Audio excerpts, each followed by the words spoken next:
Hey everybody, welcome to the BWC Online Bible Study. Today we're looking at Genesis chapter 41.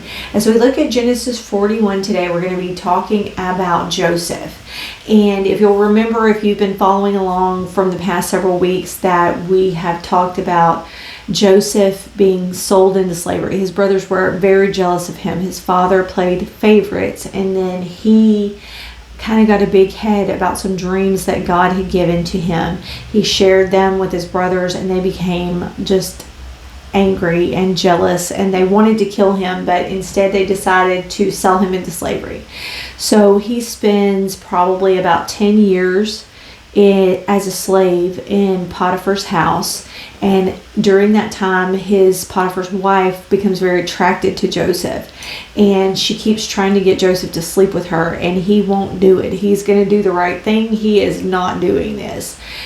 So then she becomes so angry that because she has thrown herself at him and he has rejected her, and so she accuses him of rape or being inappropriate with her, at which point Joseph then gets thrown into prison.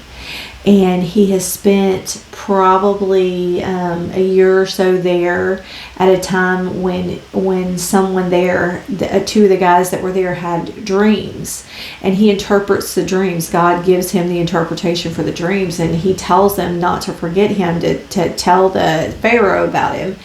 And the guy doesn't. He doesn't tell the Pharaoh about him. So another 2 years have passed.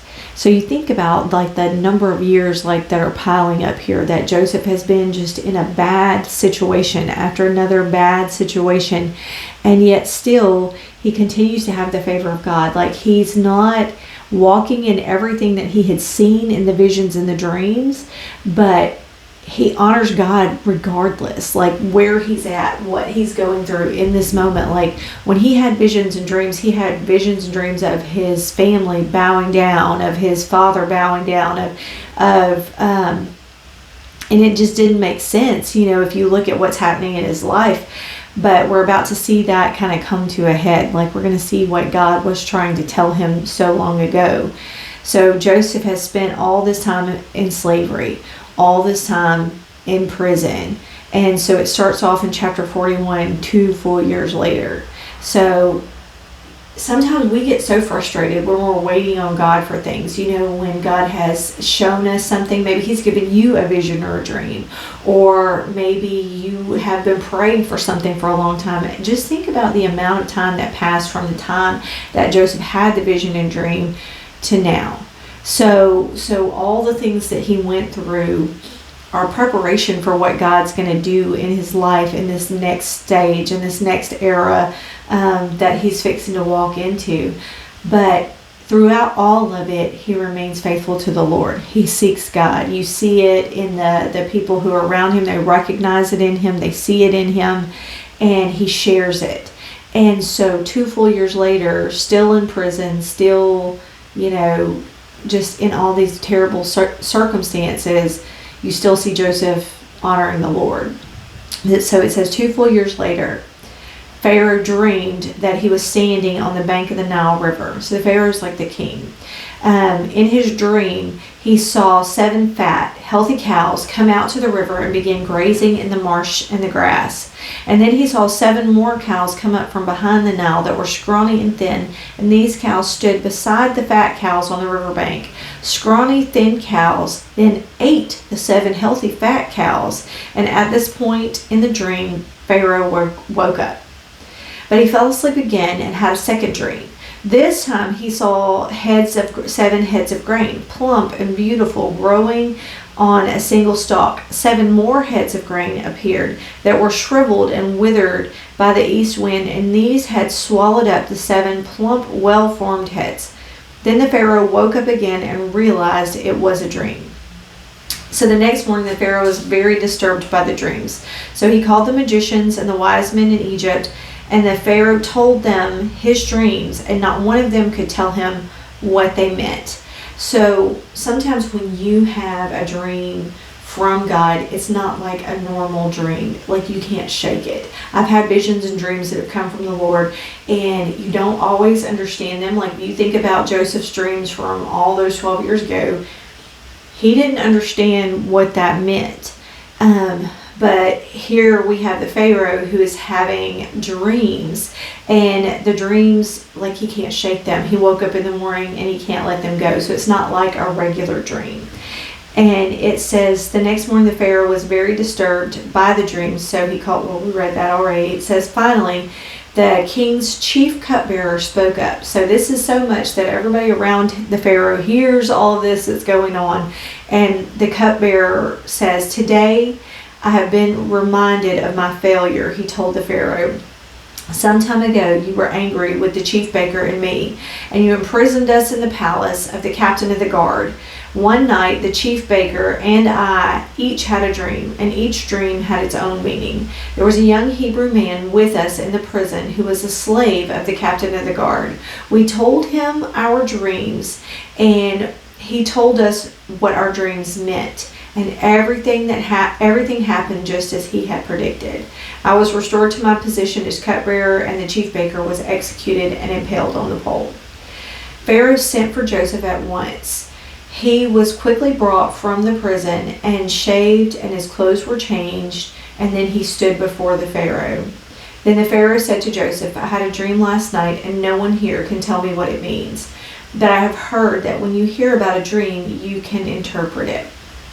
So here, all of a sudden, suddenly, it's really not suddenly because it's like 13 years later, but suddenly, in the middle of all of the circumstances and the situations that Joseph has walked through to get to this point, something is about to change. He is taken from the prison, he's shaved, he's cleaned, and he's brought before the king of Egypt. And he's about to see everything that he has dreamed begin to come to pass. It says, this was Joseph's answer.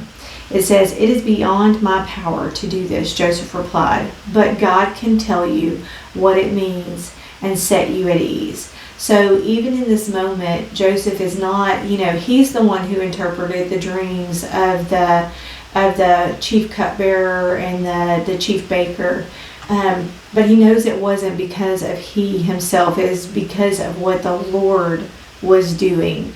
And he doesn't, try to applaud himself. He says, I can't do this. It's like when you go pray for somebody, or you are helping somebody, or God gives you wisdom. Like, it's so wise to understand that you are not the one that answers the prayers. You are not the superhero that saves the day. It feels good to go in and help someone. It feels good to bless them. But at the same time, we know that the Lord is the one who heals. He is the one who comes in to save the day. And we need to always put that focus toward Him. And that's what Joseph's doing here. It's beyond his power to do this. He can't get the interpretation for the dream. He can't understand what it means. It's the Lord that helps him to do this. So the Pharaoh told Joseph his dream, and then so he repeats it again. It says, in my dream, I was standing on the bank of the Nile River. I saw 7 fat, healthy cows come up from the river and begin to graze on the marsh grass. Then I saw 7 sick-looking cows, scrawny and thin, come up after.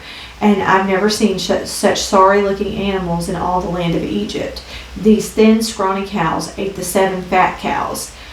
But afterward, you wouldn't have known it if they were still as thin and scrawny as before. And then I woke up, and in my dream, I also saw 7 heads of grain, full and beautiful and growing on a single stalk. 7 more heads of grain appeared, and these were blighted and shriveled and withered by the east wind. Shriveled heads swallowed the 7 healthy heads, and I told these dreams to the magicians, but no one could tell me what they mean. Joseph responded. So the Lord gives Joseph the interpretation, and he gives it to the Pharaoh. He says both of these dreams mean the same thing. God is telling the Pharaoh in advance what he is about to do. 7 healthy cows and the 7 healthy heads of grain represent 7 years of prosperity. The 7 thin scrawny cows came up later than the 7 thin healthy heads of grain withered by the east wind represent 7 years of famine. This is what will happen, just as I have described it, for God has revealed to the Pharaoh in advance what he's about to do.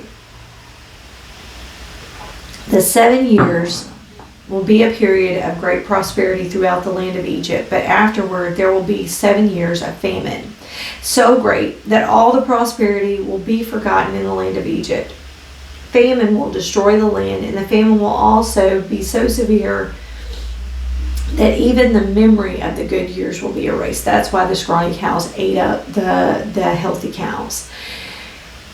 As for having 2 similar dreams, it means that these events have been decreed by God, and he will soon make them happen. Therefore, and so God said it more than one time. You know, a lot of times when you begin to read the Bible, or the Lord speaks to you, or maybe you've had visions and dreams, when God says something more than one time, he's really calling attention to it. He's making sure that you hear what he says. And it says, therefore the Pharaoh should find an intelligent wise man and put him in charge of the entire land of Egypt. And then the Pharaoh should appoint supervisors over the land and let them collect 1/5 of all the crops during the 7 good years. Have them gather the food produced in the years of good and that are just ahead to bring to the Pharaoh's storehouse and store it away. The guard will also be there with the food, will be and a guard and guard it, so there will be food in the cities. This way there will be enough to eat when the 7 years of famine come to the land of Egypt. Otherwise the famine will destroy the land. So he not only gives him the vision and dream, he doesn't just sit there with the bad news. God gives him a solution to the problem. This is what you need to do. The 7 years of famine is coming. You don't have to just enjoy the great 7 years and then wait to be destroyed afterward. Do something about it. Let's save up. Let's put some back. Let's be prepared for what's about to come, because the Lord is warning you that this is coming. And so many times, I feel like God will let us in on something that's about to come. Even like reading from the book of Revelation, like you're reading about the end times and you see all this is about to come. But what are you doing to prepare in the meantime? What are you doing to prepare your heart, to prepare yourself? We know there's going to come a day that we're all going to stand before the presence of the Lord. What are you doing to prepare yourself for that day? Are you growing in relationship with him? Are you sitting in fear and dread because he's going to tell you everything you did? And you'll be ready for the shame that's to come? Or can you turn your heart toward God and turn your decisions toward God and follow after what he wants you to do? So here the Pharaoh has a choice. Will he listen to this? Will he do what God says? Or will he just continue on? And it says, so Joseph's suggestions were all well received by the Pharaoh and the officials. So the Pharaoh asked his officials, can we find anyone else like this man so obviously filled with the Spirit of God? Like the Spirit of God is evident on Joseph. And then the Pharaoh says to Joseph, since God has revealed the meaning of these dreams to you, clearly no one else is as intelligent and as wise as you are. You will be placed in charge of my court. All of the people will take orders from you, and only I, sitting on my throne, will have rank higher than you. The Pharaoh said to Joseph, I hereby put you in charge of the entire land of Egypt. The Pharaoh removed the signet ring from his hand and he placed it on Joseph's finger. He dressed him in fine linen clothing and he hung a gold chain around his neck. And then he had Joseph ride in the chariot reserved for his second in command. Whenever Joseph went out, the command shouted, kneel down. So Pharaoh put Joseph in charge of all of Egypt. Pharaoh said to him, I am Pharaoh, but no one will lift a hand or a foot in the entire land of Egypt without your approval. When the Pharaoh gave Joseph a new Egyptian name, Zaphanath-Paneah, he also gave him a wife whose name was Asenath, and then he was whose name was Asenath. She was the daughter of Potiphar, the priest of On, and Joseph took charge of the entire land of Egypt. He was 30 years old when he began serving in the court of Egypt. When Joseph left the Pharaoh's presence, he inspected the entire land of Egypt. As predicted, for 7 years the land produced bumper crops. During those years, Joseph gathered all the crops that had grown in Egypt, and he stored the grain from the surrounding fields in the cities. He piled them up high. The amounts of grain were like the sands on the seashore. Finally, he stopped keeping records because there was too much to measure. During that time, before the first of the famine, two sons were born to Joseph: Asenath, the daughter of Potiphar, and the priest of On. Joseph named his older son Manasseh. He said, "God has made me forget all my troubles and everyone in my father's family." Joseph named his second son Ephraim, and he said, "God has made me fruitful in the land of my grief." At last, 7 years of bumper crops throughout the land came to an end. So I just want to pause right there for a second, and realize that it was hard for Joseph. We read through this story and we read 2 years went by. Well, to us, that's one sentence. To him, that's 2 full years. We read he was the slave in Egypt, and we know how it turns out if you read your Bible, but this was really hard for him. And he proclaims that here. He's rejoicing in the moment that he's in, how good it feels to finally step out of the prison cell of a place that he was accused that he didn't belong in, to step out of slavery and to step into a position that God had created for him. And so when we look at that, maybe you're in the middle of the throes of whatever it is that you're going through, and you're having that hard time. I just want to encourage you not to give up in the middle of the hard time, to stay faithful to God. Joseph so clearly had the Spirit of God on him even after he had been through this 12 to 13 years of just awful things and been ripped away from his father and his family, and his brothers had betrayed him, all these things that he went through. He still remained close to God. And so that's what I want to encourage you today. If you're kind of in the throes of it, if you're in the middle of going through something that's really difficult and hard, that you remain close and connected to God. It wasn't easy for Joseph. You see that in the way that he named his children. God has made me fruitful in the land of my grief. He grieved being separated from his family. God has made me forget all my troubles and everyone in my father's house. He had been through so much with his family and through so much that just broke his heart and was hard for him. And now he's walking in this blessing, and God was with him the whole time. Whether it was the hard times or the times of plenty, God was with him. And so that's what we see happening here. His proclamations as he named his children. It says, "Then the 7 years of famine began, just as Joseph had predicted." See, Joseph didn't hide the truth from Pharaoh and only tell him the good parts. Sometimes I feel like when we are people of faith, we don't want to acknowledge that there are difficult parts, there are hard things.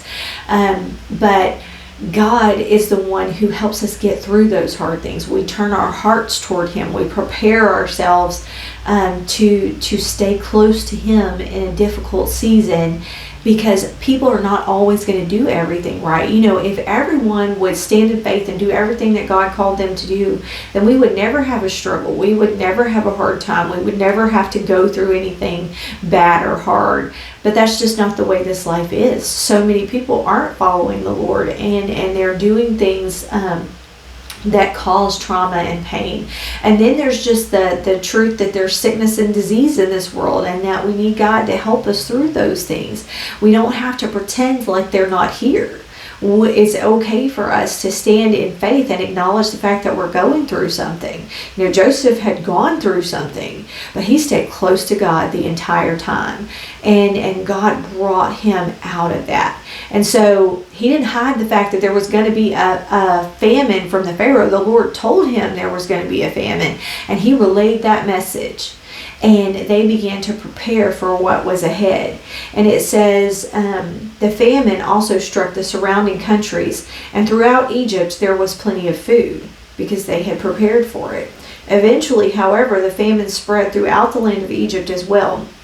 When the people cried out to Pharaoh for food, he told them, "Go to Joseph and do whatever he tells you."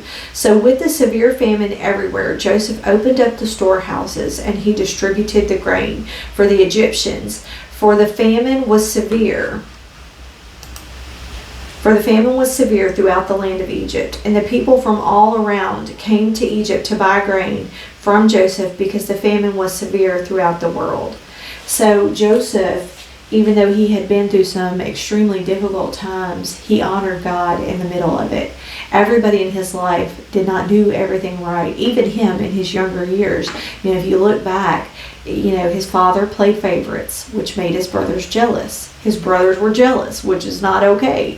And then Joseph, having these dreams from the God that came from God, he tells his brothers, who are already jealous of him, about these dreams of them coming and bowing down before him, which made them even more jealous. And so then, Potiphar's wife, after he's sold into slavery, she lies on him and gets him thrown into jail. The guys that he interpreted the dreams for, they didn't, well, the one was killed, but the other that lived, didn't tell Pharaoh about him, left him there to rot for a couple more years. Everybody did everything wrong, and God still made it happen. If it's God's plan and its purpose, I'm going to read the scripture to you. I've said it several times lately. It's Isaiah 46:11. It says, "I have spoken it. I will also bring it to pass. I have purposed it, and I will also do it." God did it. He's the one who gave Joseph the dream. He's the one who showed him the visions. He's the one who gave him the interpretations, and he's the one who opened the door for him to be second in command of all of Egypt. And so, in this, we see that we can honor God in a hard time. We can trust him when we don't understand. We don't have to hide from the truth. We can declare that this is going on, but that we are trusting God in the middle of it, that we know that he is our healer, that he is our helper, that he is our guide, that he's the one that we need to seek in times of trouble. And when God tells us something, that we not hide from the difficult parts, but that we lean into him during those difficult parts so that he can bring us out to the other side. So that's what I want to leave you with today. Genesis chapter 41, and I will catch you guys back again in Genesis chapter 42.